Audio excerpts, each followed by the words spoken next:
Hey guys, welcome. This is week 7 best bets with Nick.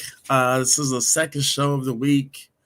First show we do on Tuesdays with the whole crew: Ryan, Jacob, and Matt. Um, Today's bets is just be me. This is me giving you the entire full weekend slate of all my bets. I think are just the hit makers. In all, I think I have about 13 bets. Across the 3-day week, tonight, Friday, and Saturday. My NFL bets I do separate. I might do a podcast Sunday morning for those bets. Please stay tuned. If you're not subscribed, please hit that subscriber button on YouTube if you're watching this live or watching this later. If you're going to listen to this on the podcast in the car or at the house, please subscribe to my Spotify and Apple Podcasts or wherever you listen to podcasts. This will be every Thursday for the remainder of the season. Football, college basketball's coming up, so I'm going to be having plays with that regularly.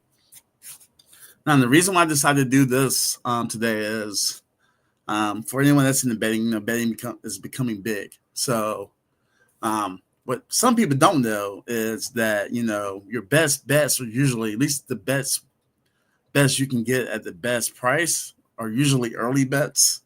The day of, obviously, the big bettors that can sway the lines, they usually bet by Friday. So come game day on Friday, Saturday, depends wherever the game is, that bet's probably not in your favor or it's probably not going to hit. Not all the time now. This isn't a proactive solution. But so when you do bet, you want to bet at a rate of 54%, 54 or 55%. I think 54.7 is the exact number. That's the most successful bettors, pro bettors. So that's your number you rate, where you at least turn in a profit. Let's see if I can go through, share the screen. So I can zoom out real quick for you guys. Just kind of give you insight on that right now. I got this on my screen. Those bets right now for the month, I'm 15-13. I went 15-13 last weekend across both college and NFL. So I can go up right quick for you guys. I track this for myself. It's kind of where I'm hitting. What's my hit rate? You're not always going to be perfect. Like college football last week, I went 10 bets. I went 4-6. NFL the following day, I went 9-7, 2-0 on Friday. The number of bets don't really matter. It's really based on what I'm feeling. Obviously, Saturday and Sundays are the heavier slates, so they have the more bets. So far of the month, I'm 15-13. If I track back the last month, I just kind of started this last weekend of September. So it's my third weekend going straight with this. In September, at the end of the weekend, 14-7 for that weekend, 66% hit rate. That was really profitable so far. I'm averaging about, 29-20 over the course of 2 weekends so far. That's just transition to the bets. I'm going to go back to Oz Trader. No sponsorship of Oz Trader, guys. If they want to sponsor your boy, get at me. I'm going to go through each individual bets. I'm going to give you a quick summary of them. I'm not going to go too much in detail. If you want to watch the detailed breakdown, catch us every Tuesday at 6 o'clock. That's when the whole crew will highlight the biggest games and some of our best bets across the plate.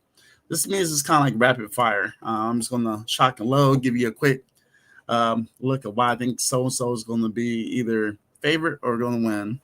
And I have Oz Trader to kind of give you the look so you can see the money yourself in live action stuff. We're going to start tonight. I got 3 bets. Yeah, 3 bets tonight. 1 college, 2 pro. We're going to go over to New Orleans for ECU and Tulane. Now, I got this at +7. Right now, currently, this is where the market opened at 7. It's at 6.5 right now. Tulane's favorite. They're a playoff darling, contender, I would say. I think the Americans could definitely be the college football playoff representative, unless JMU or Old Dominion can make a run in the Sun Belt. Got 2 big games in the American. I'm going to get to the other one here in a little bit. With this game, I think the line is ECU +7. You can get them at +6.5. You might have to do an alt line. I think ECU's offense can put up some points to keep this game closer. I know they're on the road. I know they got blanked by BYU, but I don't think Tulane is as good as I initially thought coming into the season. So I think the cover right now is 7. Right now the money is 6.5, going to ECU at 71% at 6.5. Obviously that could change come as the game gets closer, but right now I feel like that's going to hold steady. We're going to leave college right quick and go to the NFL. So we do have a Thursday night game. I'm going to cover Thursday night games because, why not? We got the Giants and the Eagles, NFC East big rivalry. I got 2 plays on this game. Jackson Dart, second start. Might can give the Giants a pump. For me, the first play, over 40.5. I think there are going to be some points on there put up. I think Philly's too explosive. I can definitely see this game go 27-24 very easily. Along with that, 40.5 New York Giants, Philly. Also got the Giants to cover in this game. Playing at home, great defensive line. I can easily see some turnovers by the Eagles very easily, especially with the defensive line. Saquon Barkley, got him on my fantasy team. I hope he can pop one off. I think 7.5 is the market. It's open at 6.5. Money's right now 73% going to the Giants. Those are my 2 plays for the Thursday night game. Let's keep it moving, going back to the college game. I get this load up. 4. We're going to pop down over to Colorado Springs. Got Fresno State taking on the Rams. There's a lot of heat on Jay Norvell. They did not expect the season to start off at 1-4. Fresno State so far is 5-1. They're going on the road. Colorado State is pretty desperate for a win. But I've been fading Colorado State since all season. It's been profitable. I'm going to keep it going. So give me Fresno State 6.5. Now, I'm going against the money right now, and the money is at 92% Colorado State to cover. Now, they can have some insight that I don't have. I'm not affiliated with any one of those programs. I'm just playing the ball game. But if you look by the numbers, let's look into it. This stuff right now. Colorado State is 2-3 against spread. Fresno State's 3-3, 5-1 straight up, 1-4. Colorado State can't score. That's kind of their problem. They do put up yards though, but they're only averaging 17 points a game, allowing 27. Fresno State's scoring 30, allowing 19. If you look at their matchups so far, Fresno State in their past so far 6 games. Open season loss to Kansas, 7-31. Since then, they've handled business against Georgia Southern, Oregon State, Southern, Hawaii, and Nevada. Those games, they have not covered in the last 2 games, including Nevada, 12.5-point favorite, won by 3. Against Hawaii, 2.5-point favorite, won by 2. But, Colorado State hasn't covered either.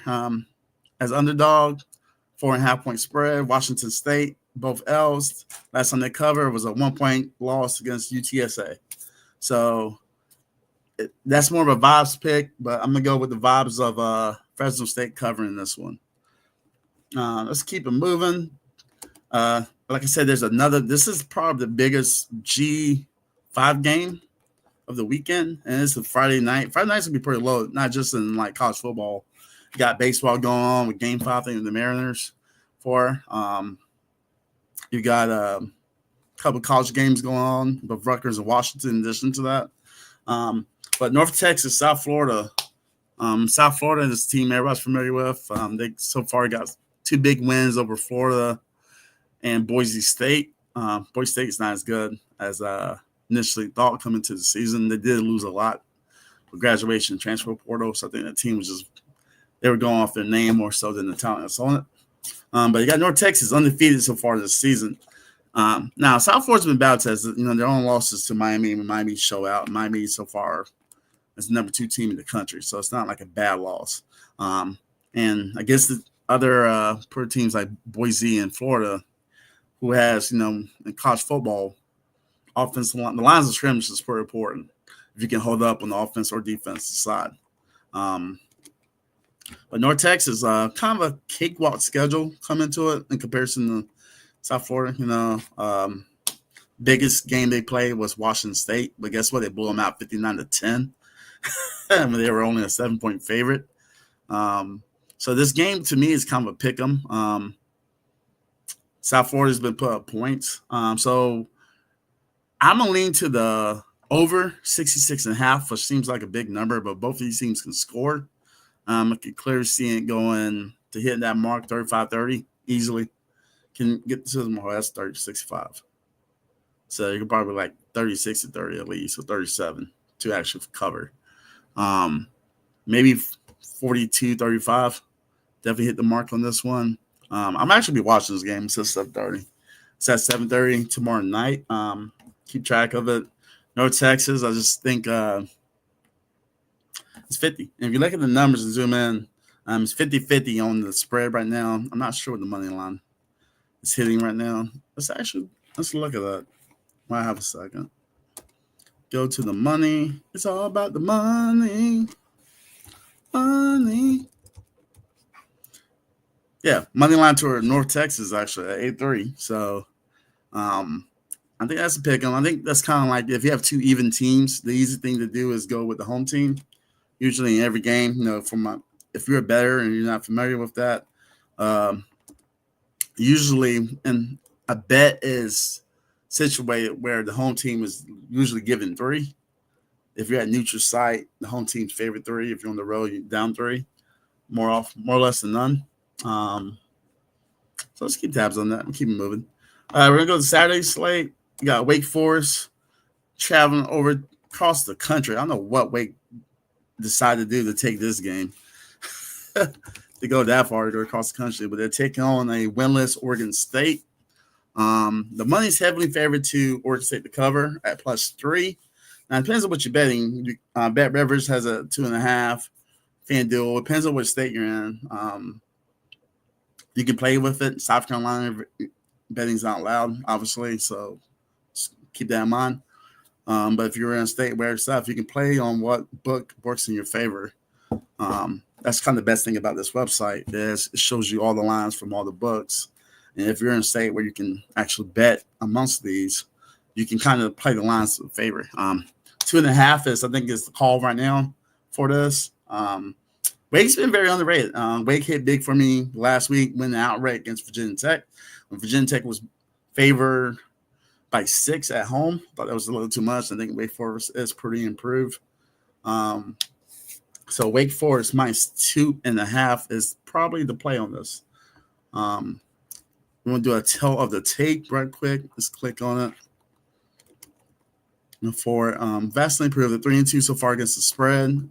Oregon State is 1-5. Straight up, they're 0-6. Offensive struggles is definitely the case. Wake likes to keep it low scoring. Defensively, there's no defense with Oregon State. 156 on the ground, 270 in the air. Wake Forest is a little more balanced, 180 giving up on the passing on the defense, 140 on the offense. They will try to take advantage of that pass defense of Oregon State. Definitely see Wake going over the Corvallis and getting the W. Now, if you've been listening to me on our Tuesday shows, you know for a fact that Maryland has been like one of my favorite teams stuff. To me, that's the team that no one's really talking about. That should be. They were winning against Washington for 3 quarters, and in the 4th quarter, they decided to let Washington get back in the game and lost outright. Make sure we can find this game. There you go. But they welcome Nebraska to come from the Midwest to the East Coast. Maryland's a 6.5 home dog. Let's go with the Terps, man. This is a Maryland podcast. It's not saying that I don't think they can win outright. That was said, Malik Washington might be one of the better true freshman quarterbacks out there. He's been balling. He's been catching a lot of people off guard. No one was really expecting this out of Maryland this year so far. At least I wasn't. Nebraska can put up points. That's kind of worth naming. The Maryland defense is improved, but not elite. So, and then Nebraska defense was 50-50. Like that Nebraska Kansas game was actually a lot closer than expected. Missouri blew Kansas out.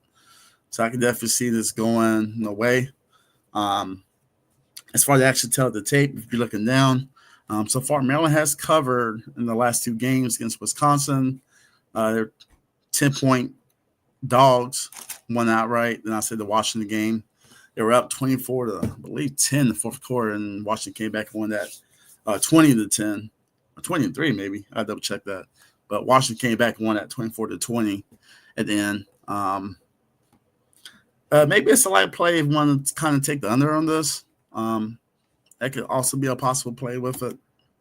Let's take a look at it. What we got at?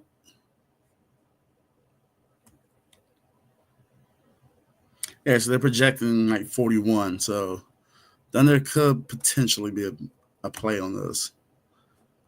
Now these projections, like I wouldn't like always bet on stuff. That's not like how I'll go about doing this. The under is to play on this at 48.5. Defenses are both pretty decent in this game.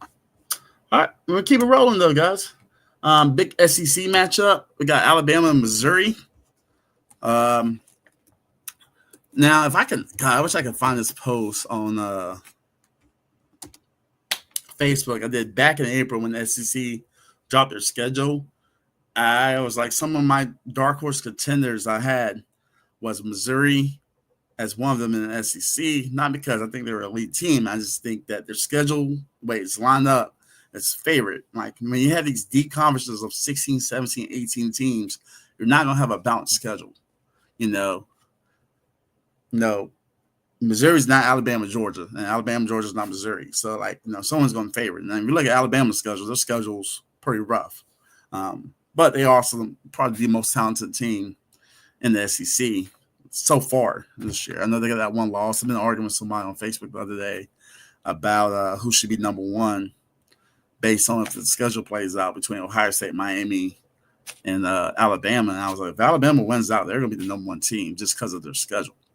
Like, they're just going to face the most ranked teams. And I know they got that loss as a common opponent with Miami against Florida State. But I think when you play that game also matters. First game of the season, it's kind of like a preseason for college football. And Florida State caught Bama slipping, especially with the offense that they just wasn't ready for. But for this game in particular, I don't think defense is going to be much of an option. I think points. I think Alabama's defense is not living up to the expectations you would think for the talent that's on there, especially on the defensive line. With Tim Kernigan, third defensive tackle, you'd think he would be. Not saying he's not a bad player; he could be a elite player going to the pros. But for this system in this game on this season so far, they just have not been consistent. I think Missouri and the Missouri defense we'll have to see if they can stop. I think Alabama's offense is elite right now. The way it's looking, I think Ty Simpson, he keeps putting up these games and numbers. He's probably be the Heisman favorite. Clear cut. And that's a prime example of saying, hey, don't transfer, guys. Just wait out and see. And then so far, he's taking advantage of his opportunity. Playing this game 51.5. I'm going with the over on this. I think this is going to be a high-score game. Definitely can see it in the 30s, 35-30. I think Missouri's will do everything they can to get this cover. If you fill in the money, though, I think right now it's that plus 3.5. The money is favored to Missouri to cover. Just throwing it out there for you. Those are just not options for you. We're going to keep moving because we got about 6 more games to go through. I'm trying to knock this as a 20, 25-minute podcast. And I'm at about 20 minutes right now. But we're going to keep moving. We got a big Big Ten matchup as we got Oregon, Indiana. Go to the tail of the tape for you guys. Oregon big win over Penn State a couple weeks ago. It's their biggest challenge. Indiana blew out Illinois in the big matchup. Close game against Iowa last week. Oregon's getting them at home. Now, I think the key in this game is going to be on the line of scrimmage. Can Indiana hold up against Oregon's offensive defensive lines? I say they won't. If you want to outline this, I think this is actually a pretty game. If you think Oregon is that much better than Indiana, if you want to outline to be 10 or even 2 scores at 14, I wouldn't be mad at it. It's trying to get some plus money. I'm gonna take it at -7. I think Oregon is going to just dominate. I think Dante Moore has been extremely efficient, and he's playing himself into trying to become a very high draft pick. He was a pretty highly rated quarterback coming out of high school. Started at UCLA, transferred to Oregon, waited his turn out for a little bit to learn the system, and he's been balling, given the reins this year. So please give me Oregon -7 over the Hoosiers. We're going to travel back over to the SEC. We got Tennessee and Arkansas. We got Bobby Petrino taking over. These college football storylines are crazy, man. I swear. I can bring this up. There we go. Now, the money's heavily favored to Arkansas to cover in this game at 12.5. I'm not going that route. I'm going to go Tennessee team total. For the TT is team total. 40.5. I think Bobby Petrino fired pretty much majority of their defensive staff, and I just don't think I'll overhaul that much on defense. It's going to stop Tennessee from scoring. Tennessee can score. Look at the matchup down there. Tennessee's averaging 51 points a game. Arkansas is allowing 30. Last results, Arkansas has not covered at all. I mean, Notre Dame put up 56, put up 42 in the first half, and they held the dogs off. That code went for 70. I think Tennessee's been a little more battle tested. Close loss to Georgia. Mississippi State was a pretty close game.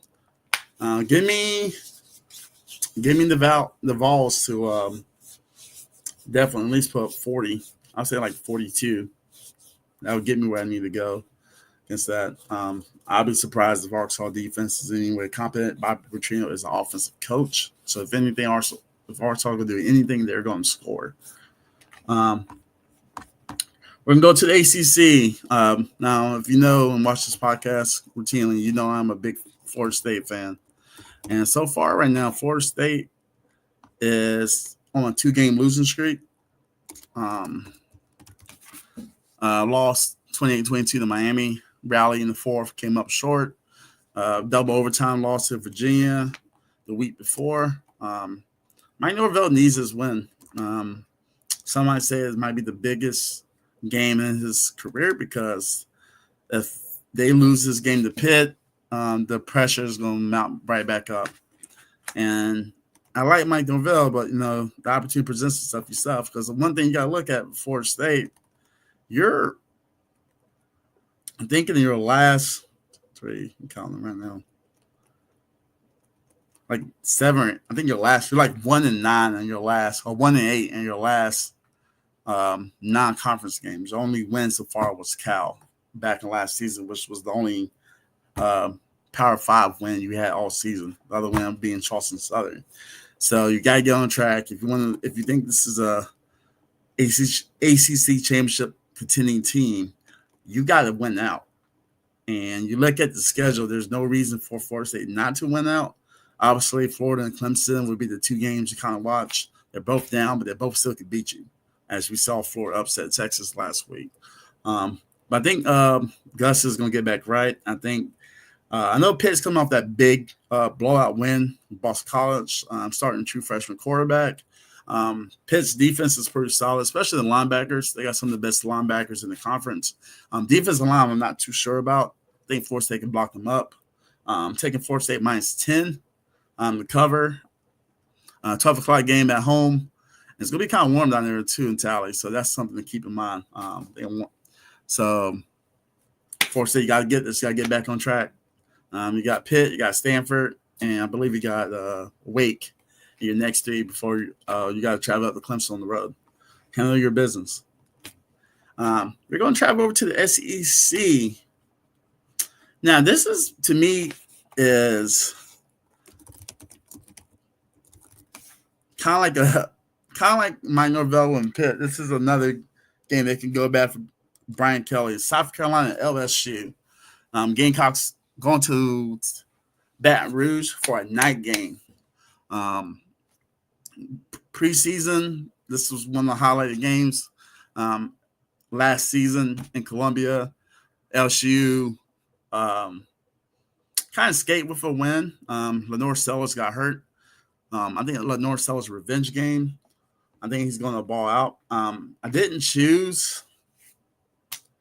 Like honestly, if I was, I would not be surprised to take South Carolina money line and have them actually win outright. Because I just feel like Brian Kelly. This is a game that Brian Kelly can come up short in.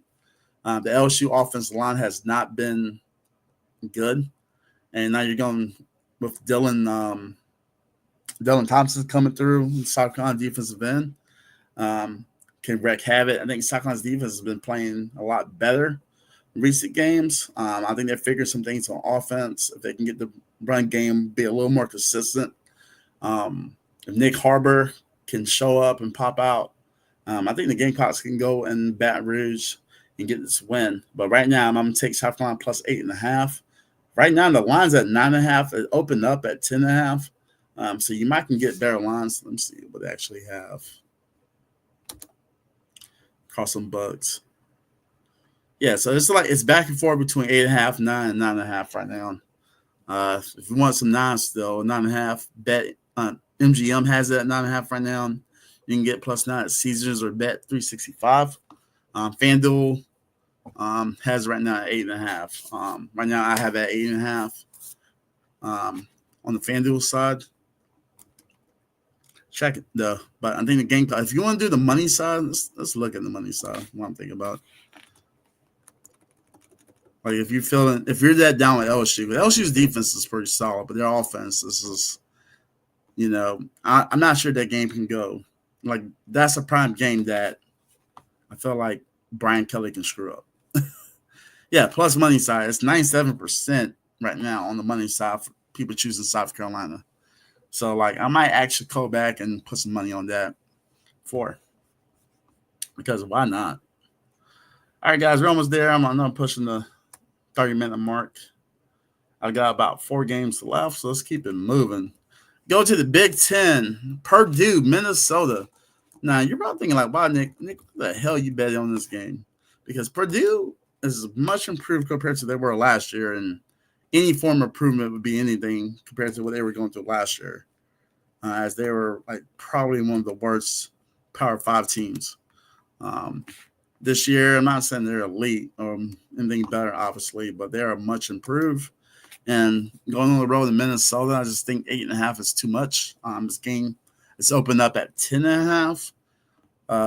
Right now, I got it at 8.5 when I bet. Right now, it's mostly at 7.5. Costs most books. FanDuel still has that 8.5. So if you're on FanDuel, that's going to be your best play with that. You look at the matchup with it. Pretty much these teams are kind of like mirror. And Purdue's defense is not elite, but Minnesota's defense isn't elite either. So I think this is going to be a kind of like who can take care of the ball and who opportunities present some stuff when they get those. We'll take advantage of the opportunities when they do present themselves in form of turnovers or bad plays made by the opposing team. But I feel just confident. I don't know. This is more of a vibes pick. I'm not going to say this is analytical or anything like that. I just think that Purdue has a shot to keep this closer than what the experts would believe in. We'll keep moving. Going to the ACC. I want too much on that game. Virginia Tech, Georgia Tech. Now, Georgia Tech is a popular ACC championship contender. Truthfully, I don't believe they're the 13th best team in the country. I just think their schedule was favored. Like I said earlier, these big conferences, you have 17, 18 teams, you don't have balanced scheduling, especially in a conference like the ACC when you're not as deep. So if you're missing out on Clemson, Miami, Florida State, stuff, Louisville doesn't look as unbeatable as we once thought in the preseason. SMU is definitely down. Georgia Tech, they're 13th. They're 5-0. I know Virginia Tech followed their coach, but since they fired their coach, they actually look kind of improved. The defense has actually been pretty solid, especially against the run. I know that's what Georgia Tech wants to do. Right now, even the money green, I just think this line's too big. And one thing with Georgia Tech, they play to their competition. They don't play up. They actually have one of the worst records versus non-ranked teams, opposed to ranked teams. Like they have an amazing record against ranked teams. in the competition. I mean, it's unranked teams. It's not 14.5. I think it's just too big and too much. I think Virginia Tech can keep this closer. Give me Virginia Tech in the Hokies 14.5. If you want to look at the tail of the tape, right quick, right now, even though Virginia Tech's horrible against the spread this year, 254th. When you see these numbers, this is also FBS and FCS. To keep that in mind. So they're just one of the worst teams in college football, period. Offense is where they struggle at. Georgia Tech defense isn't elite. They bend, but they don't break. If Virginia Tech cannot turn over the ball, which is kind of sound hypocritical because I chose Wake Forest last week, but it's kind of like the same mindset. I just don't think that Georgia Tech is gonna blow anyone out. I just think they win games, and there's a difference in the two. So give me Virginia Tech to cover this 14.5. Now I have an ugly game I'm about to put up, and actually this wasn't on my mind. I looked at it earlier, then I listened to a podcast, and they kind of just sparked something in my mind. So like, let's take a look. Now, Kent State has played one of the craziest non-conference schedules for a team that's a G5 team, usually one of the worst teams in college football at the FBS level. They have gave up points. If you look at their losses, Texas Tech, Florida State, Oklahoma, 0-54, 10-66. Texas Tech, 14-62. They did get a close game with Buffalo, 28-31. Problem is they're facing a UMass team that has not won the game. If you look at the money, it's +3. Is the favorite play at 87% of money going toward UMass to cover this. I'm going to go with Penn State at -3, and I might let go of that bet and go get them at 2.5 if I can. I might just keep it at 3. 3 would be a push if it hits. This is just be an ugly game, but UMass has only scored over 10 points once against FBS competition. Like, that's it. It was against Temple. The rest of the season, 7-47 to Iowa, 6-42 to Missouri, 3-21 against Western Michigan. They did score 26 points against Bryant, who's FCS, and they lost the game, 26-27. So give me UMass. Give me Kent State to cover. If you want to put the money on it, I want money line Kent State. I wouldn't be opposed to that. All right, and our final game, it's kind of one of those little sicko games too that no one's really going to be paying attention to, but I think there's good money to be on the line with it. Coastal Carolina hosting UL Monroe. Coastal's better than I thought they'd be. They lost a lot in the transfer portal from last year. They lost their starting quarterback to start the season. They figured some things out. Not that they're going to be elite or anything, but I just think that there's nothing that UL Monroe has proved to be a 2.5-point favorite on the road.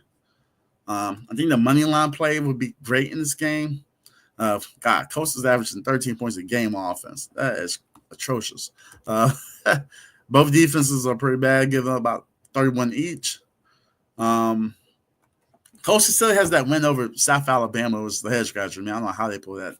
They're 14-point underdogs in that game.